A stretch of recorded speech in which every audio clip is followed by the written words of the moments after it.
குடியுரிமை சட்டத்தை திமுக அரசு அனுமதிக்காது. முதல்வர் மு க ஸ்டாலின் திட்டவட்டம். சிஏஏ சட்டத்தால் சிறுபான்மையின மக்களுக்கு பாதிப்பு ஏற்படுவதை அதிமுக ஒருபோதும் அனுமதிக்காது. எடப்பாடி பழனிசாமி கருத்து. அமைச்சர் செந்தில் பாலாஜியின் நீதிமன்ற காவல் பிப்ரவரி 7 வரை நீட்டிப்பு. திருப்பத்தூரில் பாஜக தலைவர் அண்ணாமலை யாத்திரையில் வைக்கப்பட்டிருந்த பாஜக கொடிக்கம்பம் பேனர் சாய்ந்து விபத்து, ஒருவர் காயம்.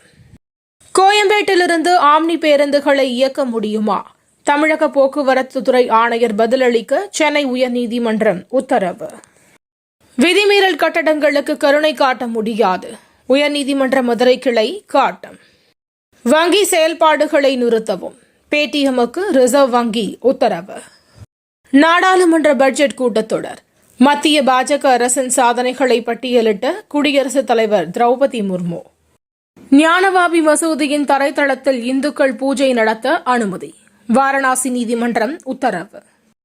பாஜகவை எதிர்த்து தனித்து நின்று களம் காண்போம். மம்தா பானர்ஜி பேச்சு. மேற்கு வங்க மாநிலம் மால்டாவில் ராகுல் காந்தியின் கார் தாக்கப்படவில்லை. தமிழ்நாடு காங்கிரஸ் விளக்கம். மக்களவைக்கு துணை சபாநாயகர் நியமிக்கப்படவே இல்லை. மல்லிகார்ஜுன கார்கே குற்றச்சாட்டு. கேலோ இந்தியா போட்டிகள் நிறைவு. 2வது இடத்தை பிடித்த தமிழ்நாடு.